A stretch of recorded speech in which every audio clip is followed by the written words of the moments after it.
We are surrounded by all sorts of different objects, and our visual perception of those objects is enhanced by light, color, and texture.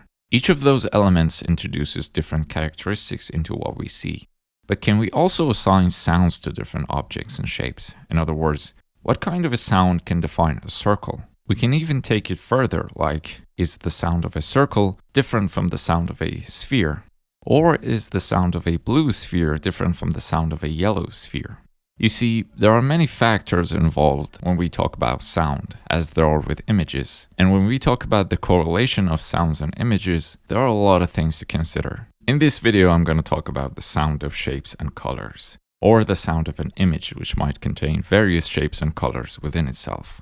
I'm going to go through this from different perspectives.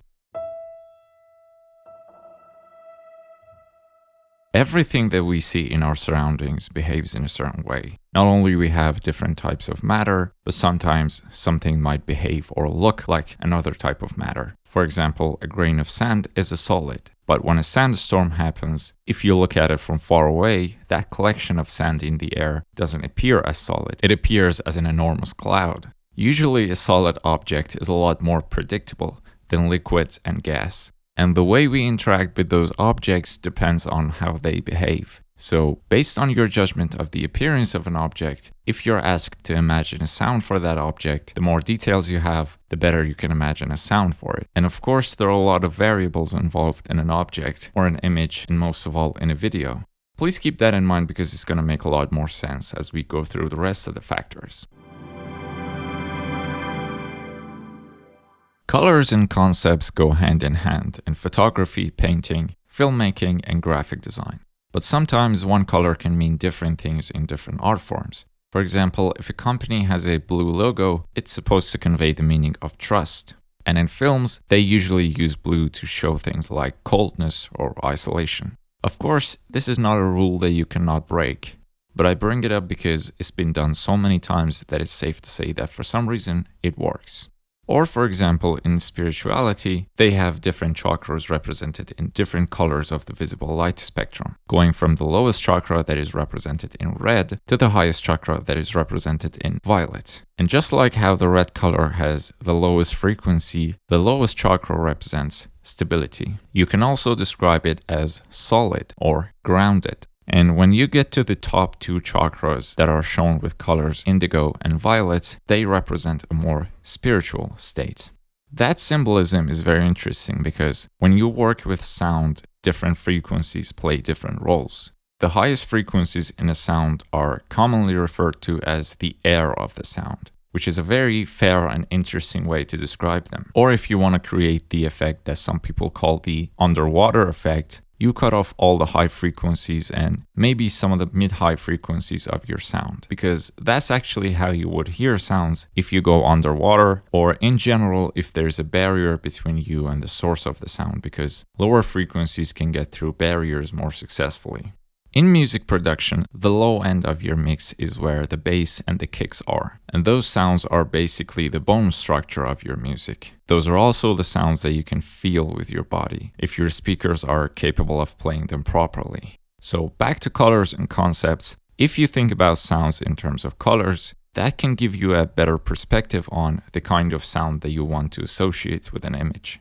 Generally speaking, colors like blue, purple, and violet can be considered as light, etheric, playful, and mysterious. And colors like red, orange, and brown can be considered as solid, heavy, and powerful. And interestingly enough, sounds that match the cool color palette work really well with effects like reverb and delay. And those effects help bring out the light and fluid nature of those sounds. Here's a little example.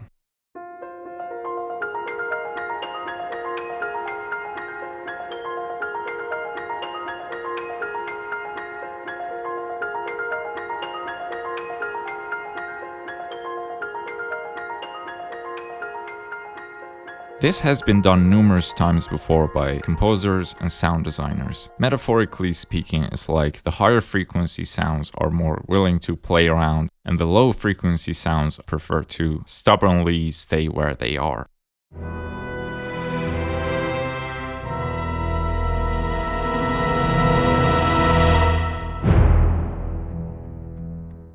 One of the most definitive qualities of something is its scales. How large it is, how heavy it is, how loud it is, etc., etc.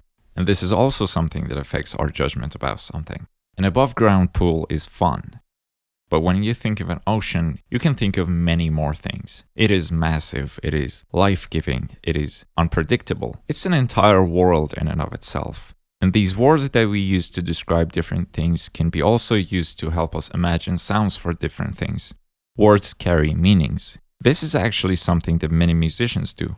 Even when they're talking to other musicians, instead of talking about frequencies or using music production terminology, they describe sounds by using words like punchy, warm, wobbly, and stuff like that. And believe it or not, it works. More often than not, the other person gets a close enough idea of what you mean. So the scale of something plays a big role in helping you imagine a sound for it. When we think of a bubble popping, the sound is very short and high-pitched, but the sound of a thunder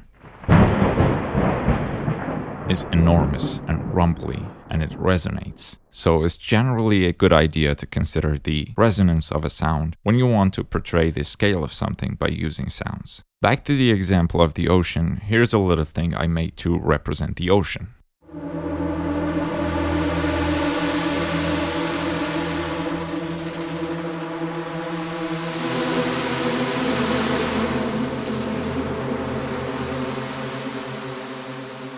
To make that sound, I got inspired by those footages, but also to make things more straightforward for myself, I thought of a few words to have a clear vision of the type of sound that I want. It's an ocean, so it's vast, blue, powerful, wavy, and fluid. I should mention that context is also very important. What I did here was simply make a few seconds of music for some short videos of the ocean. But let's say you're making music for a movie, and the characters just happen to be on a sea trip. Even though there might be a lot of shots of the ocean in the movie, the main focus of that movie is going to be the characters and the story and their thoughts and interactions. So again, it's important to keep an eye on what variables are involved. Here's my attempt to make sounds for some more images based on the shapes and the colors that I see in those images. Keep in mind that my perspective on an image might be different than yours. In these examples, I try to limit my imagination and try to focus more on the colors, textures, and the scales that I see in these images. And I hope I was able to bring out their essence using sounds. I'm going to end the video after playing these examples, so if you enjoyed this video, please give it a like and consider subscribing. See ya!